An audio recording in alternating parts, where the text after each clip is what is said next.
এই যুবক, এই এই বসো, এই এই বসতে বলছি না, এই ছেলে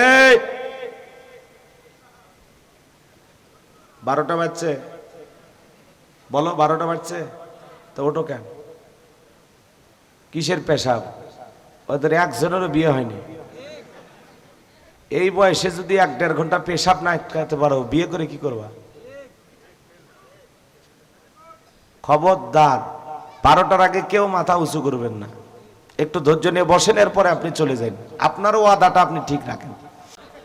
3 জন একটা না? আচ্ছা শোনেন, বক্তার সামনে বসে যদি বক্তার কথা আপনি না শোনেন, না মানেন, তাহলে তার ওয়াজ শুনে যে আমল করবেন তার গ্যারান্টি আছে? 12টা পর্যন্ত থাকবেন এরকম নিয়ত নাই, তাহলে সবাই একটু হাত তুলে বলবেন ইনশাআল্লাহ, তাই না? তো কেউ তোলে কেউ তোলে না, এমন ভাব নিয়ে বসে আছে, বাপ রে বাপ। ও হাতে সমস্যা। আল্লাহ যাদেরকে 2টি হাত দিয়েছে, 12টা পর্যন্ত যারা ওয়াজ শুনবেন 2 হাত তুলে একবার শুধু বলবেন ইনশাআল্লাহ। একবার বলেন ইনশাআল্লাহ। আল্লাহ যাদেরকে হাত দিয়েছে, হাত দেখতে চাই, আর একবার বলেন ইনশাআল্লাহ। আল্লাহ কবুল করেন, জোরে বলেন আমিন। এইবার তুলছে সবাই, চালাক আছেন আলহামদুলিল্লাহ। চলুন আমরা আলোচনা শুরু করি, আর কথা নয়। এই যে ওয়াদা দিয়েছেন, ওয়াদাটা ঠিক রাখবেন। 12টা পর্যন্ত ধৈর্য নিয়ে শোনেন, যদি ভালো লাগে আরো বোনাস টাইম কিছু বাড়ানো হবে। 12:30 বাজুক 1টা বাজুক সেটা পরেকার হিসাব, আগে 12টা পর্যন্ত থাকবে। জি, আর কথা না, আর কথা না, আর কথা। কোরআন থেকে আলোচনা। বলেন কোথা থেকে? এই কোরআনের মধ্যে কোনো সমস্যা আছে? এই কোরআনের মধ্যে কোনো মিথ্যা আছে? কোনো ভেজাল আছে? কোনো ধোঁকা আছে? থাকবে কি করে? কিতাবটি নাজিল করেছেন কে? সে আল্লাহ রাব্বুল আলামিন বলেন, যালিকাল কিতাবু লা রাইবা ফীহি। আমার আল্লাহ রাব্বুল আলামিন বলেন, এটি এমন একটি কিতাব যেই কিতাবের মধ্যে কোনো সন্দেহ নাই, কোনো সংশয় নাই, কোনো মিথ্যা নাই, কোনো ধোঁকা নাই। There is no doubt. বলুন আল্লাহু আকবার। হুদাল লিল মুত্তাকিন, মুত্তাকি বান্দাদের জন্য গাইডলাইন হিসাবে, পথ প্রদর্শক হিসাবে আসমান থেকে কিতাবটি নাজিল করেছেন কে? আরেকটু জোরে বলেন কে? সেই কিতাবের আলোচনা শুনলে লাভ না লস? লাভটা কি আমার আল্লাহ জানায় দিলেন, ওয়া ইযা কুরিয়াল কুরআনু ফাসতামিউ লাহু ওয়া আনসিতু লাআল্লাকুম তুরহামুন।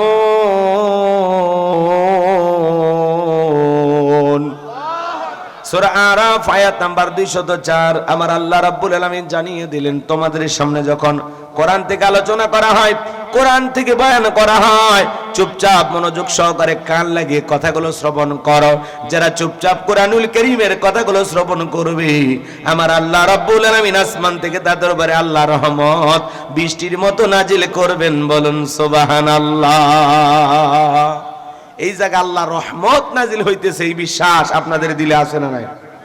ভাই কথা হচ্ছে, কথা হচ্ছে ভাই, ও ভাই কথা হচ্ছে, ওই জন্য বললাম ওটা একটু মাদ্রাসায় নিয়ে গেলে ভালো হয়।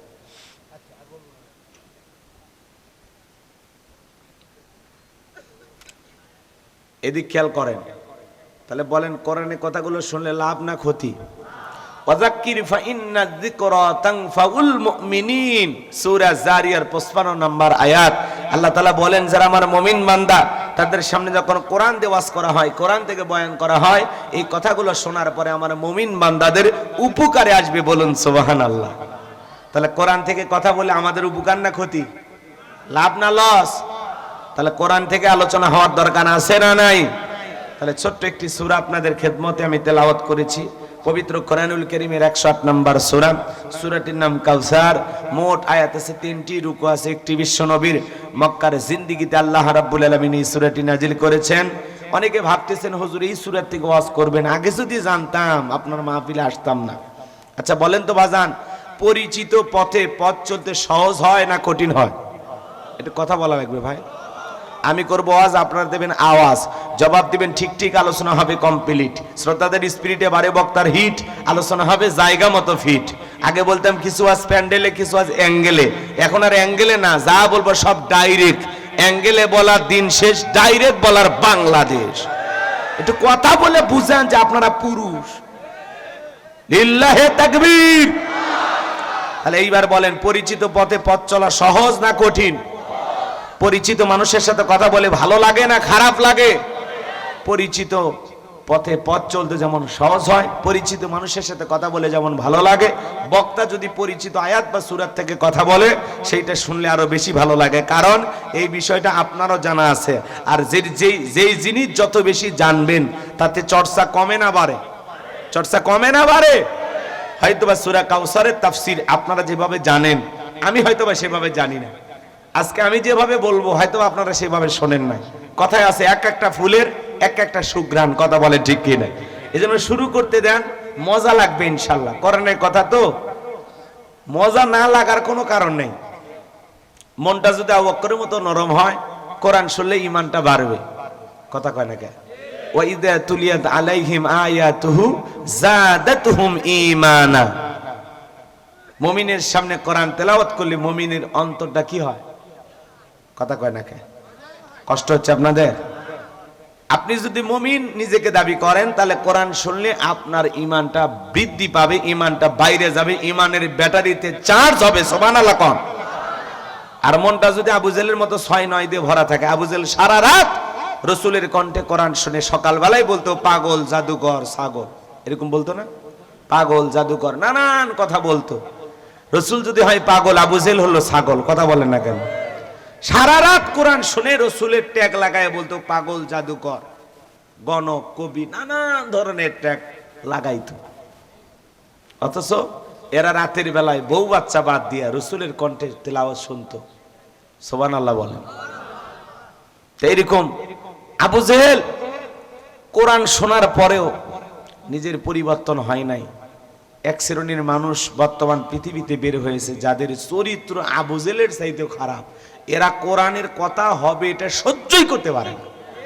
কথা কয় না কেন? কোরআনের মাহফিল হবে এটাও চায় না। আছে না নাই বাজান? ওদের চরিত্র হলো আবু জেহেলের চাইতেও খারাপ। সম্মানিত ভাইরা আমার, লম্বা করার সুযোগ নাই বাজার গো আমার। যে কথা বলতে চাচ্ছিলাম দিল দিয়া কথাগুলো বোঝার চেষ্টা করবেন। আবু জেহেল নবীকে বলতো পাগল, ও ছিল একটা ছাগল। মক্কার প্রভাবশালী একজন নেতা হওয়ার পরেও নবীজির বিরুদ্ধে চতুর্দিকে নানামুখী সমালোচনা করত। সেই কথাগুলো আজকে আমি বলতে চাই না, সামনের দিকে গেলে কিছু কথা চলে আসবে। দিল দিয়ে কথাগুলো বোঝার চেষ্টা করবেন। আমি আপনাদের সামনে যে সূরাটি তেলাওয়াত করেছি জবান ছেড়ে সবাই একটু মহাব্বতে আমার সঙ্গে তেলাওয়াত করুন। আউযু বিল্লাহি মিনাশ শাইতানির রাজীম। বিসমিল্লাহির রাহমানির রহিম। বিতাড়িত মুর্দার শয়তানের কাছ থেকে আল্লাহ পাকের কাছে আশ্রয় প্রার্থনা চাচ্ছি। পরম করুণাময় অসীম দয়ালু আল্লাহ তাআলার নামে শুরু করছি। ইন্না আ'তাইনাকাল কাউসার ফাসাল্লি লিরাব্বিকা ওয়ানহার ইন্না শানিআকা হুয়াল আবতার। আল্লাহু আকবার। যে কোনো আয়াত বা সূরার তাফসীর করতে হলে কোন প্রেক্ষাপটে কোন সময় আল্লাহ তাআলা সেই সূরাটি বা আয়াতটি নাজিল করেছেন সেই নাজিলের প্রেক্ষাপট জানার দরকার আছে না নাই? আরবিতে বলা হয় শানে নজুল। যদি শানে নজুল আলোচনা করা হয় তাফসীর বুঝতে সহজ হয়। তাহলে আল্লাহর হাবিবের উপরে কোন সময় কোন প্রেক্ষাপটে আল্লাহ তাআলা এই সূরাটি নাজিল করেছেন আমি কি একটু তুলে ধরবো? কষ্ট হবে না তো ইনশাআল্লাহ? সম্মানিত ভাইয়েরা আমার, কারণ ওয়াদা ভঙ্গ করা মুনাফিকের লক্ষণ। আমার বিশ্বাস বগুড়ার মাটিতে কোনো মুনাফিকের জায়গা নাই। কথা বলে ঠিক কি না? আপনারা সবাই নির্ভেজাল খাঁটি মুমিন, এটা আমি বিশ্বাস করি। আপনারা ভালো মানুষ। সম্মানিত ভাইয়েরা আমার, দিল দিয়া কথাগুলো বোঝার চেষ্টা করবেন বাজান। বিশ্ব নবীর উপরে কোন প্রেক্ষাপটে কোন সময় আল্লাহ তাআলা সূরা কাউসার নাজিল করেছেন, নাজিলের প্রেক্ষাপটটা কেমন ছিল, সময়কালটা কেমন ছিল, গভীর মনোযোগ দিয়ে শুনে যান। নবীর প্রিয় সাহাবী হযরত আনাস রাদিয়াল্লাহু তাআলা বলেন, নবীজি কাবার হাতিমে হেলান দিয়া বসা, আমি তাকায় দেখি নবীজির মনটা ভীষণ খারাপ, মুখটা মলিন, চোখের কোনা দিয়া অশ্রু ঝরতেছে। কিছুটা সময় অতিবাহিত হয়ে যাওয়ার পরে আমি তাকায় দেখি আমার নবীজি মুস্কি মুস্কি হাসতেছেন। বলুন সুবহানাল্লাহ। হযরতে আনাস দেখে বলেন, নবী গো, এই মাত্র দেখলাম মনটা খারাপ, মুখটা মলিন, চোখের কোনা দিয়ে অশ্রু ঝরতেছে, আবার কেনই বা মুস্কি মুস্কি হাসেন? আমার নবী কেন কাঁদেন, কেন হাসেন, এর পিছনেও রহস্য আছে না নাই?